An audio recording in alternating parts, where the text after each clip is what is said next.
So hey guys what's up and welcome back to my YouTube channel. तो आज की इस वीडियो में हम स्टार्ट करेंगे एक्सरसाइज 5.2।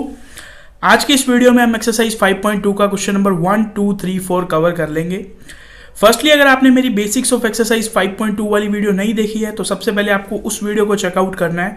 उस वीडियो का लिंक मैंने ऊपर आई बटन में दे दिया है, आप आई बटन पर क्लिक करके डायरेक्टली उस वीडियो को चेकआउट कर सकते हो। सो स्टार्ट करते हैं आज का वीडियो। फर्स्ट क्वेश्चन से पहले लिखा हुआ है find the modulus and the arguments of each of the following complex numbers in exercise 1 to 2। यानी क्वेश्चन नंबर 1 और 2 में हमें क्या फाइंड करना है? मॉड्यूलस एंड आर्ग्यूमेंट फाइंड करना है। मॉड्यूलस यानी r, आर्ग्यूमेंट यानी थीटा। स्टार्ट करते हैं फर्स्ट क्वेश्चन के सॉल्यूशन से। सबसे पहले तो हमें एक कॉम्प्लेक्स नंबर दिया हुआ है -1 माइनस आयोटा रूट 3। तो इसे सबसे पहले हम लिखेंगे a प्लस आयोटा b की फॉर्म में। -1 प्लस माइनस रूट 3 को मैं ब्रैकेट में लिख दूंगा और साथ में लगा दूंगा आयोटा। फिर मैं एक लाइन लिखूंगा by comparing with z is equals to a plus b iota. अगर मैं इस चीज़ को a प्लस बी आयोटा से कंपेयर करूंगा तो a की वैल्यू मेरे पास आ जाएगी -1 और b की वैल्यू मेरे पास आ जाएगी -√3। यहाँ तक तो आपको ये स्टेप करना ही है। अब बात आ गया सबसे पहले मॉड्यूलस फाइंड करना। क्या फाइंड करना है? मॉड्यूलस। मॉड्यूलस को हम रिप्रेजेंट करते हैं r से। एक डायरेक्ट फॉर्मूला होता है a² plus b² in under root. a की वैल्यू है -1 यानी -1 का स्क्वायर प्लस b की वैल्यू है -√3, तो b² का मतलब -√3 का स्क्वायर। इन दोनों को अंडर रूट में लिखना है।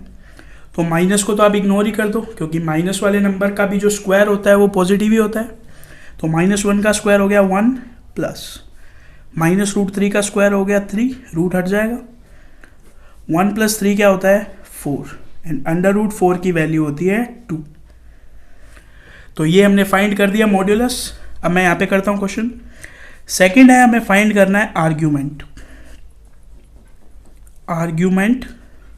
आर्ग्यूमेंट को डिनोट करते हैं थीटा से। तो थीटा फाइंड करने के लिए सबसे पहला स्टेप है, हमें एक अल्फा का फॉर्मूला लगाना पड़ेगा। Alpha is equals to tan inverse mod b/a। b/a की वैल्यू डाल देता हूँ मैं। tan इनवर्स b की वैल्यू क्या है? b की वैल्यू है -√3 और a की वैल्यू है -1। माइनस से माइनस कैंसिल आउट हो जाएगा। Alpha is equals to tan inverse √3। अब बताओ tan थीटा की वैल्यू थीटा की किस वैल्यू पर अंडर√3 होती है? तो theta is equals to 60 degree पे tan की जो वैल्यू है वो √3 होती है। ठीक है, तो अल्फा की वैल्यू क्या आ गई? 60 डिग्री। इसको मैं पाई फॉर्म में लिख दूंगा π/3। अब हमें क्या करना है? अब हमें इस पेज का यूज करना है जो पेज हमने हमारी बेसिक वाली वीडियो में बनाया था। सबसे पहले हमें चेक करना है a और b की जो वैल्यू है वो दोनों नेगेटिव है। अगर a भी नेगेटिव b भी नेगेटिव यानी हमारा कॉम्प्लेक्स नंबर थर्ड क्वाड्रेंट में लाई करता है। थर्ड क्वाड्रेंट में थीटा फाइंड करने का एक फॉर्मूला है पाई माइनस अल्फा नेगेटिव। ठीक है, तो ये वाला फॉर्मूला हम अप्लाई करेंगे।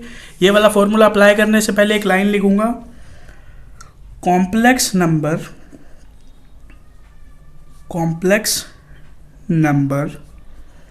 z lies in third quadrant।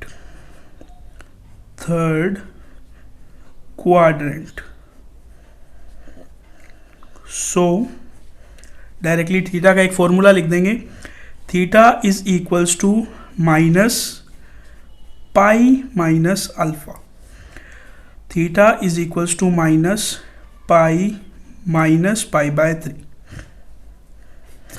अब आप इसका एलसीएम लेके जब इसको सॉल्व करोगे तो आपके पास आएगा 2π/3 और ये एक माइनस का साइन लगा ही हुआ है यानी थीटा की वैल्यू क्या आ जाएगी? -2π/3।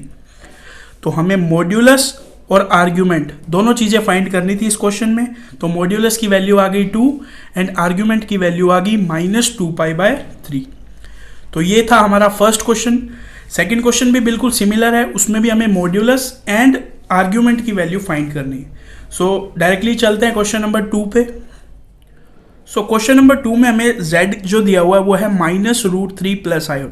तो ये देखो बीच में प्लस का ही साइन है, यानी a + b i की फॉर्म में ही है। सॉल्यूशन इसका स्टार्ट कैसे करेंगे, पहले z लिख लेंगे, z = -√3 + 1 i लिख लेता हूँ मैं इसको। अब मैं क्या लाइन लिखूंगा, by comparing with z = a + b i। a + b i से मैं इसको कंपेयर करूंगा तो a की वैल्यू मेरे पास आएगी -√3 और जो b है उसकी वैल्यू आएगी मेरे पास 1। यहाँ तक क्वेश्चन समझ में आ गया। अब हमें पहले फाइंड करना है मॉड्यूलस यानी r का एक फॉर्मूला होता है a² + b² in under root. a की वैल्यू क्या है -√3, तो -√3 का स्क्वायर प्लस b की वैल्यू 1 है तो 1 का स्क्वायर, इसको हमें लिखना है अंडर रूट में। -√3 का स्क्वायर हो गया 3 + 1 का स्क्वायर हो गया 1, 3 + 1 4, अंडर रूट 4 की वैल्यू आ गई 2, यानी मॉड्यूलस की वैल्यू मेरे पास क्या आ गई 2। अब हमें फाइंड करना है आर्ग्यूमेंट। क्या फाइंड करना है, आर्ग्यूमेंट को डिनोट किससे करते हैं, थीटा से। अब थीटा डायरेक्टली तो फाइंड होता नहीं, थीटा से पहले हमें फाइंड करना पड़ता है अल्फा का एक फॉर्मूला है tan इनवर्स mod b/a। ठीक है, alpha = tan inverse mod b की वैल्यू है 1, a की वैल्यू है -√3। अब ये जो मोड होता है इसके अंदर जब कोई नेगेटिव नंबर आ जाता है तो ये मोड उसको पॉजिटिव कर देता है। ठीक है, अब मैं यहाँ से आपको बताता हूँ, अल्फा = tan इनवर्स, ये नंबर पॉजिटिव हो जाएगा 1/√3। अब मेरे को ये बताओ थीटा की किस वैल्यू पे tan की वैल्यू 1/√3 होती है, तो 30 डिग्रीज पे, कितने पे 30 डिग्रीज पे tan की जो वैल्यू है वो 1/√3 होती है। इसको पाई फॉर्म में हम लिख देंगे π/6। अब हमें ये बताना है ये जो कॉम्प्लेक्स नंबर है ये कौन से क्वाड्रेंट में बिलोंग करता है, फिर से उसी पेज की ज़रूरत पड़ेगी। a नेगेटिव b पॉजिटिव, तो देखो a नेगेटिव है b पॉजिटिव है तो सेकंड क्वाड्रेंट में फॉर्मूला क्या है π-α। तो पहले हम एक लाइन लिख देंगे, complex number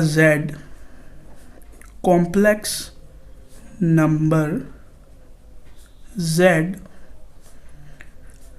lies in second quadrant. कौन से क्वाड्रेंट में लाया करता है, सेकेंड क्वाड्रेंट में। हमें पता कैसे चला ये a और b की वैल्यू से। सो थीटा का डायरेक्टली एक फॉर्मूला लिख देंगे π-α। अल्फा की वैल्यू डालो π-π/6। ठीक है, इसका जब एलसीएम लोगे तो आपके पास आएगा 6। अगर दो नंबर्स का मल्टीप्लाई करने पे उनका एलसीएम मिले तो आप इस नंबर को ऐसे क्रॉस मल्टीप्लाई कर सकते हो, पाई को 6 से करोगे तो आएगा 6π - 1π। तो थीटा की वैल्यू मेरे पास क्या आ गई 5π/6। क्या आपको क्वेश्चन समझ में आ गया। सेकंड क्वेश्चन में भी हमें मॉड्यूलस और आर्ग्यूमेंट दो ही वैल्यू निकालनी थी, इसे पोलर फॉर्म में नहीं लिखना था। तो मॉड्यूलस की वैल्यू आ गई 2 एंड आर्ग्यूमेंट की वैल्यू आ गई 5π/6। तो अब हम चलते हैं क्वेश्चन नंबर 3 की तरफ। सो अब आप लोग देखिए क्वेश्चन नंबर 3। क्वेश्चन नंबर 3 से पहले लिखा हुआ है convert each of the complex number given in the exercise 3 to 8 in the polar form. यानी जो एक्सरसाइज 5.2 है उसके जो क्वेश्चन नंबर 3 से 8 तक हमें जो भी कॉम्प्लेक्स नंबर दिया है उसे उसकी पोलर फॉर्म में हमें रिप्रेजेंट करना है या पोलर फॉर्म में उसे लिखना है। पोलर फॉर्म में लिखने के लिए हमें दो चीज़ें चाहिए, पहला है मॉड्यूलस, दूसरा है आर्ग्यूमेंट। यानी मॉड्यूलस और आर्ग्यूमेंट हमें फाइंड करना ही होगा और फिर हमें उसे उसकी पोलर फॉर्म में लिखना होगा। तो थर्ड क्वेश्चन हमें दिया हुआ है 1 माइनस आयोटा। तो सबसे पहले इसे लिख लेंगे z is equals to 1 minus iota. फिर वही same line by comparing with z is equals to a plus B iota. a की वैल्यू मेरे पास आ जाएगी 1 और b की वैल्यू मेरे पास आ जाएगी -1। इस आयोटा से पहले -1 छुपा हुआ है, ठीक है। सबसे पहली चीज मॉड्यूलस, मॉड्यूलस यानी r, क्या फॉर्मूला होता है a square plus B square. अब देखो a की वैल्यू है 1 यानी 1 का स्क्वायर, b की वैल्यू है -1 का स्क्वायर। 1 का स्क्वायर और -1 का स्क्वायर सेम ही होता है, 1 एंड 1 क्या हो गया 2। तो मेरे पास मॉड्यूलस की वैल्यू आ गई √2। अब चलते हैं सेकंड वैल्यू की तरफ। सेकंड वैल्यू क्या है हमारी आर्ग्यूमेंट। आर्ग्यूमेंट यानी थीटा। अब थीटा को डायरेक्टली फाइंड नहीं कर सकते, सबसे पहले फॉर्मूला लगेगा अल्फा का। Alpha is equals to tan inverse mod b by a। Alpha is equals to tan inverse, b की वैल्यू क्या है, b की वैल्यू -1 है, a की वैल्यू 1 है। अब देखो alpha is equals to tan inverse, ये जो मोड है ये माइनस को खा जाता है बेसिकली, यानी अंदर चाहे माइनस का नंबर हो चाहे प्लस का नंबर हो, मोड से जब बाहर आता है तब हमेशा प्लस का ही हो जाता है। तो tan इनवर्स 1। थीटा की किस वैल्यू पर tan की वैल्यू 1 होती है, तो 45 डिग्रीज पे tan की जो वैल्यू है वो 1 होती है। 45 डिग्रीज को जब हम पाई फॉर्मेट में लिखेंगे तो आएगा π/4। अब हमें देखना है ये कॉम्प्लेक्स नंबर कहाँ लाया करता है, किस क्वाड्रेंट में लाया करता है। फिर से इस पेज की ज़रूरत पड़ गई हमें। a पॉजिटिव b नेगेटिव, तो देखो a पॉजिटिव b नेगेटिव हो तो कौन सा क्वाड्रेंट है, फोर्थ में थीटा फाइंड करने का क्या फॉर्मूला है, theta is equals to -alpha. So क्या लिखेंगे, complex number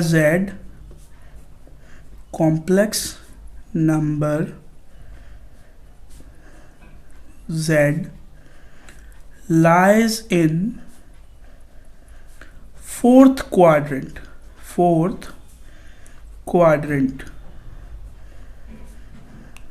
So theta is equals to -alpha, यानी जो थीटा है उसकी वैल्यू आ जाएगी -π/4।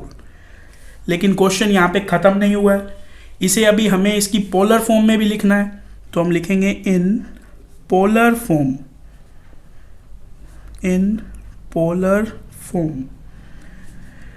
तो z की पोलर फॉर्म क्या होती है, r ब्रैकेट में cos theta plus iota sine theta.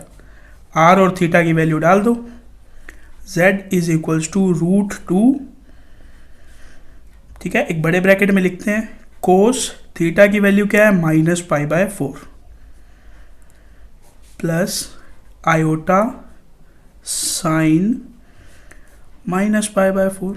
Basically मैंने बस थीटा और r की वैल्यू डाली है। तो ये जो चीज़ हमारे पास बनी है ये इस कॉम्प्लेक्स नंबर की पोलर फॉर्म है, ठीक है। तो ये हमने कर लिया क्वेश्चन नंबर 3, पोलर फॉर्म में रिप्रेजेंट करना था, पोलर फॉर्म में रिप्रेजेंट कर दिया। अब हम चलते हैं क्वेश्चन नंबर 4 की तरफ। सो अब आप लोग देखिए क्वेश्चन नंबर 4। क्वेश्चन नंबर 4 में भी क्वेश्चन बिल्कुल सेम है, पोलर फॉर्म में हमें इसे लिखना है और क्वेश्चन क्या दिया हुआ है -1 प्लस आयोटा। तो सबसे पहला step z is equals to -1 plus iota, फिर वही line by comparing with z is equals to a plus B iota. इस चीज़ को जब मैं a प्लस बी आयोटा से कंपेयर करूंगा तो a की वैल्यू -1 और इस आयोटा से पहले क्या छुपा हुआ है, 1 छुपा हुआ है, तो b की वैल्यू 1। अब हमें पहली चीज़ जो फाइंड करनी है वो है मॉड्यूलस यानी r। मॉड्यूलस फाइंड करने का एक फॉर्मूला होता है a² plus b² in under root. a की वैल्यू है -1 तो -1 का स्क्वायर, b की वैल्यू है 1 तो 1 का स्क्वायर, -1 का स्क्वायर 1 प्लस 1 का स्क्वायर भी 1, 1 एंड 1 2। तो मॉड्यूलस की तो वैल्यू आ गई √2। अब सेकंड स्टेप है, हमें फाइंड करना है आर्ग्यूमेंट को डिनोट करते हैं थीटा से। डायरेक्टली फाइंड नहीं कर सकते, सबसे पहले हम फाइंड करेंगे अल्फ़ा।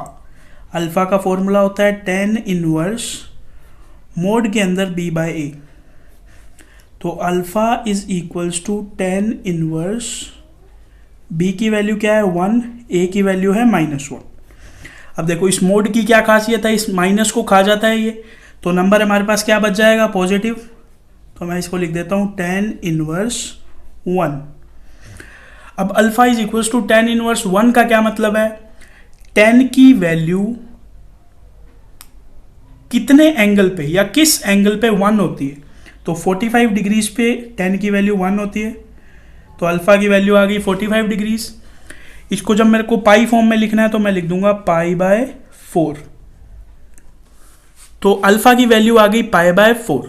अब मुझे ये देखना है मेरा जो कॉम्प्लेक्स नंबर है ये किस क्वाड्रेंट में लाई करता है। तो फिर से हमें इस पेज की ज़रूरत पड़ेगी। देखो ए की नेगेटिव है, बी की पॉजिटिव है। ए की वैल्यू जब नेगेटिव हो, बी की पॉजिटिव हो, तो कौन सा क्वाड्रेंट है, सेकंड क्वाड्रेंट। सेकंड क्वाड्रेंट यानी थीटा का क्या फॉर्मूला लगेगा, पाई माइनस अल्फ़ा। तो सबसे पहले मैं एक लाइन लिख देता हूँ, complex number z, complex number z lies in second quadrant, second quadrant। so directly formula लिख दो, theta is equals to pi minus alpha. Theta is equals to pi minus alpha की वैल्यू है pi bye 4। इसके नीचे 1 लगाएंगे, LCM लेके solve करेंगे। इसका एलसीएम आएगा 4, यहाँ लिखेंगे 4 पाई माइनस 1 पाई। तो थीटा की वैल्यू मेरे पास क्या आ जाएगी, 3 पाई बाय 4। अब मुझे इसे पोलर फॉर्म में लिखना है, तो लिखेंगे इन पोलर फॉर्म। तो बताओ कॉम्प्लेक्स नंबर की पोलर फॉर्म क्या होती है, r ब्रैकेट में cos theta plus iota sine theta.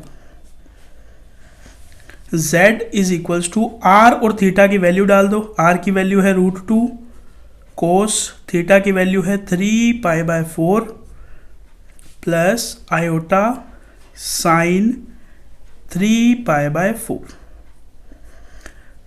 तो ये हमने इस कॉम्प्लेक्स नंबर को उसकी पोलर फॉर्म में लिख दिया।